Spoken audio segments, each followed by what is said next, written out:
Hello, folks. This is Joe from MIGeekScene.com. I'm here at Blackrock Medieval Fest. I'm standing here with the ladies of Bell Book Canto, Jen, Lisa, and Elle. How are you ladies doing today? Good. Great. We're good. Excellent. Well, you are an a cappella group. Mm-hmm. We are missing a member today.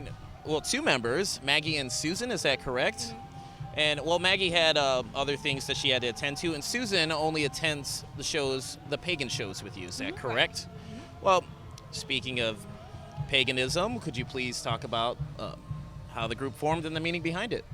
Sure. We started off as an what do you call that? A hive off of offshoot. One of those. Yes, words. English good. An offshoot from a choir called Hearth and Grove Fellowship Chorus. And at the time, it was myself, Susan, and then two other gals who are no longer with the group, Stacy and Maya. And we had gotten an invitation for the choir to go to Chicago, but I did not have the car space or the money to take 18 people to Chicago, but I could take 4. So we worked some songs up, and we went to that, and we have kind of been together in some incarnation ever since. So it was back in 2008, and yeah. Okay. Well, what's the meaning of the name? Well, it's a pun on the exorcism ritual, the materials needed, which is a bell, book, and candle, and so we took out the candle part and put in canto, which is Latin for I sing. He's like, oh. Like as in cake icing? No. The cake is a lie. Canto though, cantare, so. which is I sing or to sing. Oh, okay. Sorry. I got hungry all of a sudden. I mean, that's just me. When people mention like sweet things like icing, I'm like, oh, delicious. Talk to this lady because she makes amazing cakes. That I do know after doing some research on you, miss. Oh my, I have a stalker. Not a stalker. It's called research. Is that what they call it these Yeah, that's days? what they call it nowadays. Well, sorry, if you post it on the Book of Face and someone's trying to learn about you This is true. for an interview, not just like, oh, yeah, creepy, I want to learn about Or cakes. both. No, spare me. Spare me, Elle. Don't even want to hear that. All right, well, obviously, you're one of the co-founders of the group. How did you two become involved? Lisa first, I guess. Well, I met Susan at the Hearth and Grove Church, and she told Jen, she said, hey, there's this soprano that's kind of singing along, and you really need to meet her. So I went to their Christmas show that we do. It's actually a charity that we do for the local, it's a local food fundraising event. And my husband's sitting there telling me throughout the whole concert, you can't sing along. You need to be quiet. You need to be quiet. And so afterwards, Susan said, so this is the one that I've been telling you about. And Jen said, well, stop by my house and you know, we'll talk. And Susan and I went, and it's been history since then. This is my 5th year. Excellent. Elle, yourself?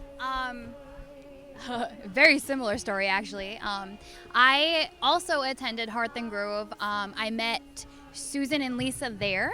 They told Jen about me. I actually ended up going to the Christmas concert, obviously a later year as well, and singing along with the music quite vocally, which I am quite vocal. I do not apologize.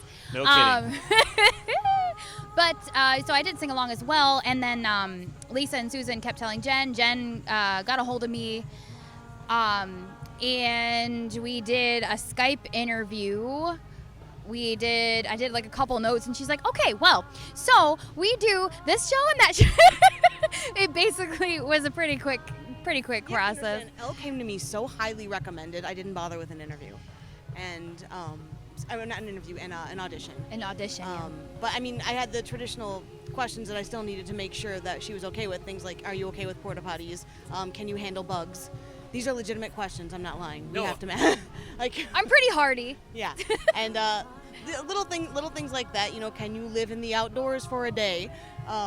But yeah, both of these ladies, actually, their recommendations were very, very high. I value Susan's opinion a lot. So I'm just thrilled to have them. I'm not going to lie. These guys are great. Maggie was also a friend of a friend as well. That was a crazy thing. Okay, so I needed an alto, and I didn't know where I was going to find one, so I throw this thing out on Yield Book of Face saying, anybody got a low alto in the Kalamazoo area that's interested in singing? And Maggie, I had just met her at a Halloween party, She had mentioned that she could sing, but I thought she was going to be a soprano or something like that. No, she's an alto. She says, how low do you need? I was like, well, I need it down here. And she's like, well, I can try. So I brought her in. We talked on the phone. We did a music audition. And then Lisa happened to show up because it was a game night, because we're gamers. And Hence why we're here. and so I took the hardest piece that we had at the time, and I had been playing with Maggie on that, and Lisa knows 2 of those parts, I know 2 of those parts, so I threw her to the wolves, and I said, all right, here we go, and I said, and she got lost. She did get lost, and then she found her part and got right back on, and I knew right then and there that was the girl that I wanted because she didn't give up, and Maggie is amazing. She's absolutely amazing. Yes, all of you ladies are amazing. Sorry, not blowing. Thank you. Yeah, for sure.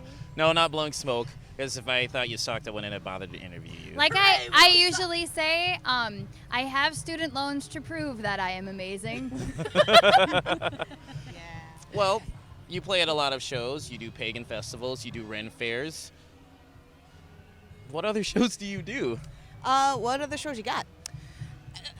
We have been known to edit our sets as needed to do certain shows. For example, we did Frontier Days, which is also here at Old World Village, and we added like "Oh Susanna" and more old-timey songs. Edited what we were wearing to kind of fit in with that time period. The goal that we have for this ensemble is to be musical chameleons, so that whatever opportunities that we have to be able to perform, we can tailor our musical set to reflect that environment.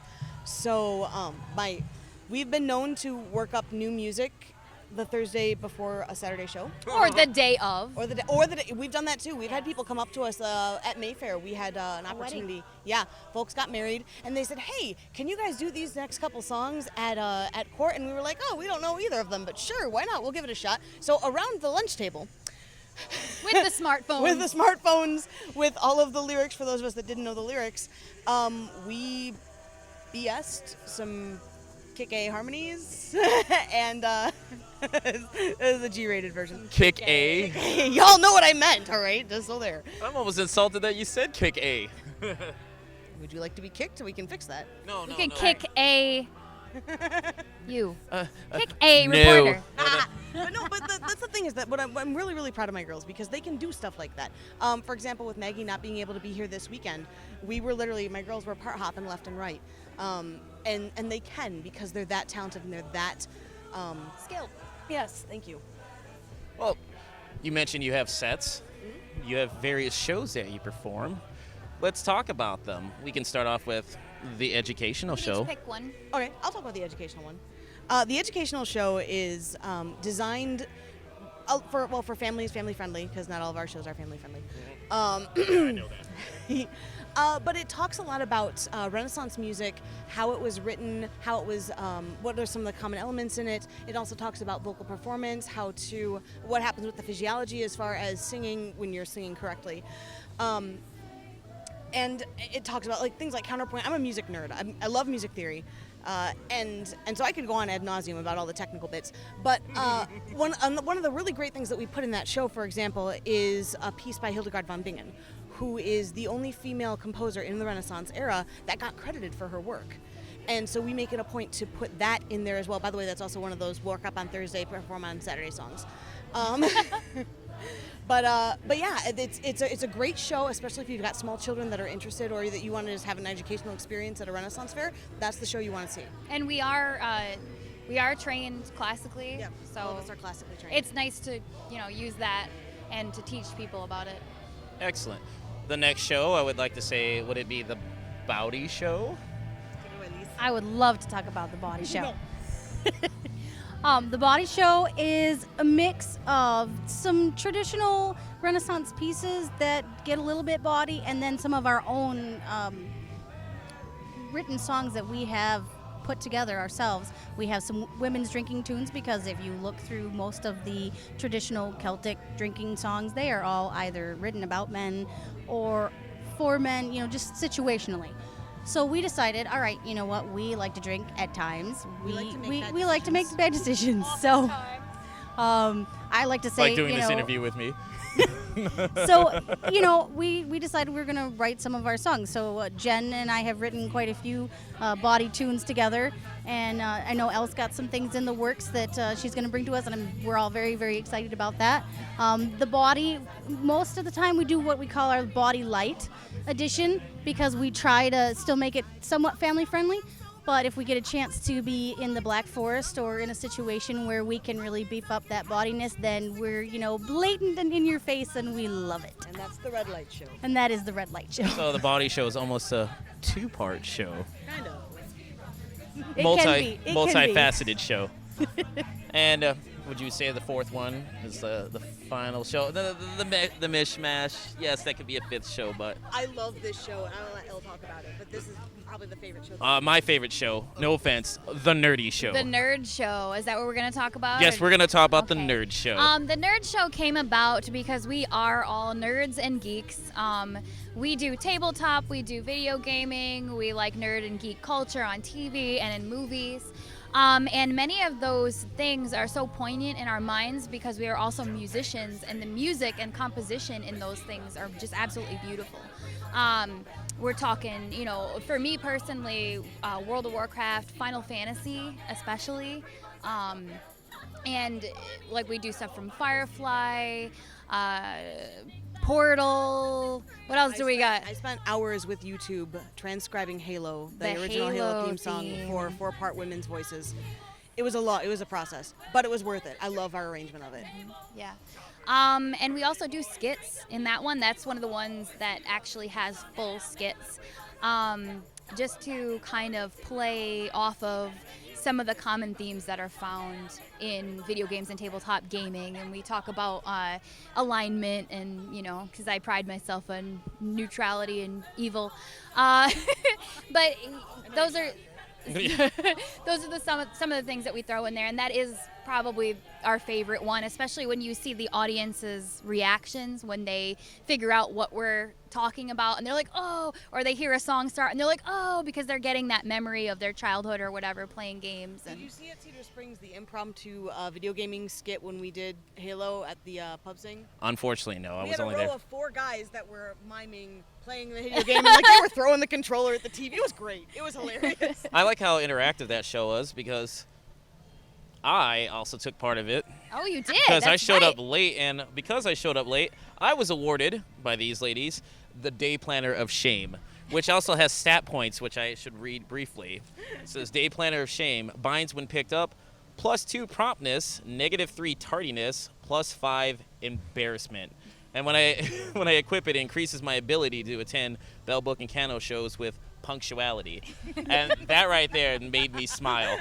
I remember you killed an audience member and then proceeded to loot him. Yes. Yes, I do that. So that was awesome. One time that audience member was like 11 years old. And I said, can I do this? Like, is that a thing? Yes, the answer will be To be yes. fair, she died like a champion. She did. It was probably one of the best ones we've had. Well, obviously you ladies Complete been with doing groan. Ugh. you ladies been doing shows for quite some time. You have a few albums under your belt. Nice. You just had one come out recently, is that correct? Would you like to talk about that? I'd love to. No, I don't want to talk about it at all. No, I'm going to talk about it. The new album is called Blessed Journey, and it's a women's album by women for women. It's got contributions from women literally all around the world that submitted either lyrics or music to that album, and a lot of it is original from the girls as well. We do a lot of really great things with harmonies, in my not at all humble opinion, and a lot of that is captured on that album. It's beautiful. It's relaxing. It will make you cry, in a good way, even though it's sad. One of the songs on there, for example, Lisa wrote. Do you want to talk about that one real quick? I could, yeah, sure. I wrote a song about my dad. My dad passed away 3 years ago. I'm sorry to hear in that. June, and it was very, very hard for me.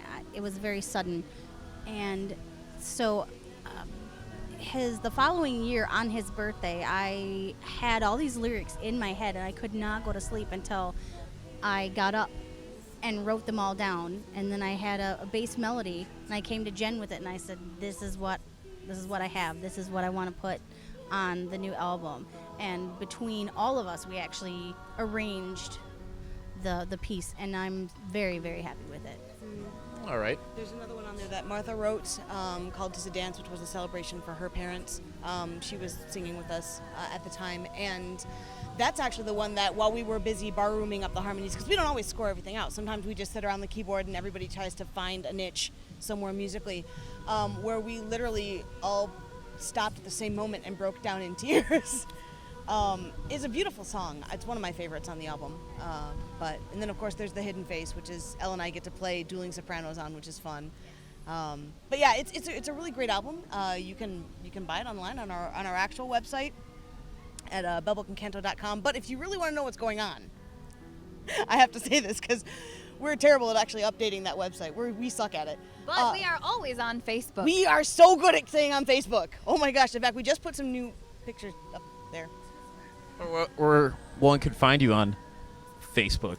All they gotta do is run a search for Bell Book Canto, and we should pop right up.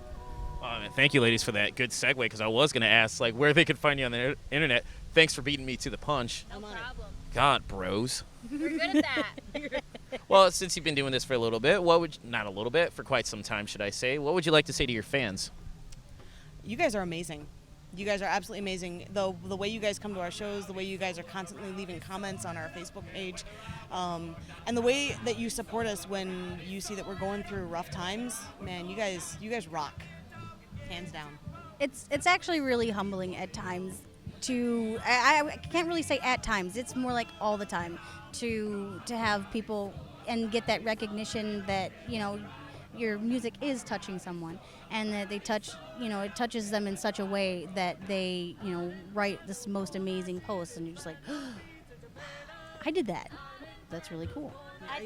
I think for me, one of my biggest things is the sense of accomplishment when you study a craft and you work and hone a talent into a skill for so long, and then it's recognized by people as being something that you have worked at, and that for me is like paramount to everything. I do feel humbled by our followers, but I also feel so accomplished when people come up to you and they appreciate all the work that you put into it. We don't just get up there and just do it. We have so much practice and so many. I mean, we talked about some last minute stuff, but even last minute stuff, if you are able to fly by the seat of your pants, that means you are one of the ultimate planners to ever exist, because you can plan in 2 minutes what normal people plan in hours.